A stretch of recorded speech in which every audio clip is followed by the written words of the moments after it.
It'll be one to go this time by.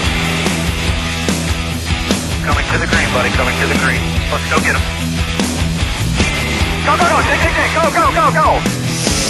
Get your motor running. Head out on the highway. We'll now go to Reagan Swan with NASCAR.com. Hi, Jeff. Pit road speeding violations are kind of rare for chase drivers at this time. Do you see them as just kind of dumb mistakes made by the drivers? And were you surprised by Tony's penalty? And how has it affected you? Have you ever been in that situation? Well, let me tell you about pit road. And I understand that, you know, speeding on pit road is kind of like if you're a football fan, the kicker kicking the ball out of bounds and getting them putting the ball in the 40. When you look at that, you think, how stupid can you be? But here's what you got to remember. Our pit crews work, I mean, their job is to make the very best pit stop they can possibly make. And if they miss it by half of a second, we get beat by 2 or 3 cars out on pit road. Well, think about pit road speed. If pit road speed's 55 miles per hour, the real story is they don't bust you till you go 60 miles per hour. There's a 5-mile-an-hour variance. The difference between going 59 miles per hour and 55 miles per hour is significant in the amount of time that you can lose on pit road. So we are asked as drivers to push everything that we can to give ourselves and the team the best chance possible to beat people out on pit road. You don't go down pit road and you don't have the luxury of saying, well, the pit road speed is 55, I can go 45. You don't have that luxury. You've got to be able to go 59 miles per hour.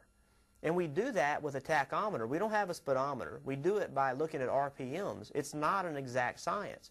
So when you start pushing the rules in an area that there's not an exact science, it's very easy to speed.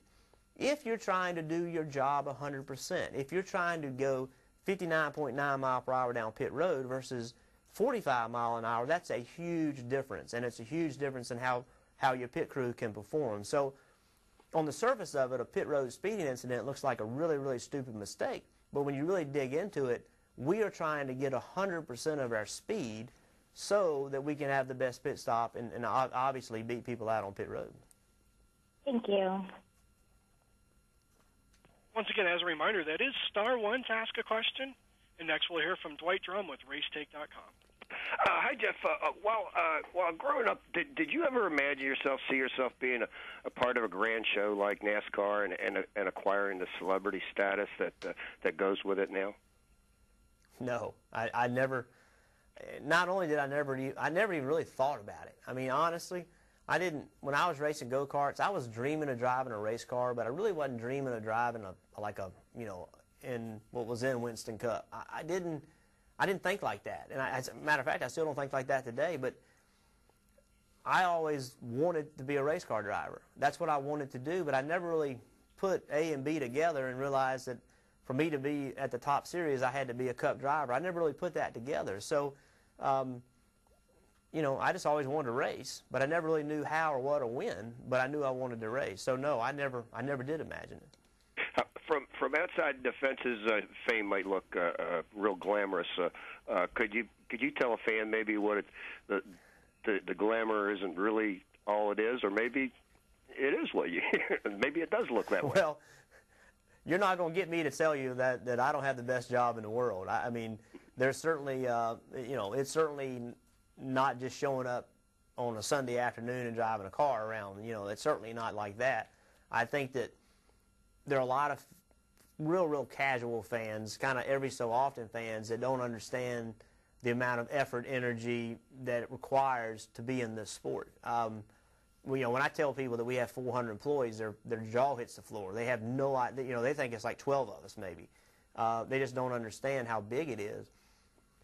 People don't know that, you know, on Tuesdays, you know, I'm, you know, not every Tuesday, but you know, 3 or 4 days a week, I'm gone doing personal services stuff. I'm gone doing, not personal service stuff, but stuff for sponsors. I'm gone testing.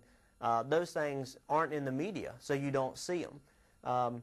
This is a very difficult way to make a living. It's a lot of time away from home. I spent well over 200 days from home last year. I think it was about 250 days from home last year. But I love what I do. I mean, you'll have a hard time getting me to tell you I have a tough deal. I'm 41 years old, and I'm doing what I wanted to do when I was 7. I mean, think about that. Think about a 7-year-old looking you in the eye and saying, I want to be a fireman, I want to be a race car driver, I want to be an astronaut, and then doing it. I mean, that's what I'm doing. So I love what I do for a living, and it is difficult, but it's supposed to be difficult. This is the highest form of racing in North America. It's supposed to be hard. If it's not hard, then something's wrong. And it requires a lot of effort and a lot of time, but, it is what it is. Thanks, Jeff, and good luck next week. Thank you. Next, we'll hear from Kerry Murphy of the Final Lap Radio. Hey, Jeff, thanks for being on with us today. The traditional school of thought was, do your best, win as many races as you can in the first 26, and then head on into the chase. And Kyle, of course, was a perfect example of that, winning 8 races. Now that advantage was wiped away in a half a race, do you think that school of thought will be a little different for next year? Well, I don't know how winning 8 races was counterproductive in any form or fashion. I mean, winning 8 races didn't cause this problem at New Hampshire. So, at the end of the day, you want to win every race you can, because that means you're having success. I think one of the big misconceptions about points is that I think a lot of people think that when we go into a race, it's in our mind, if we finish 10th, it's a good day. It's not like that. We go into every race trying to win the race. If you can't win the race, then you try to finish second. If you can't finish second, you try to finish third. You want to finish as high as you can. You're not going to win every race, obviously. But you race to go win as many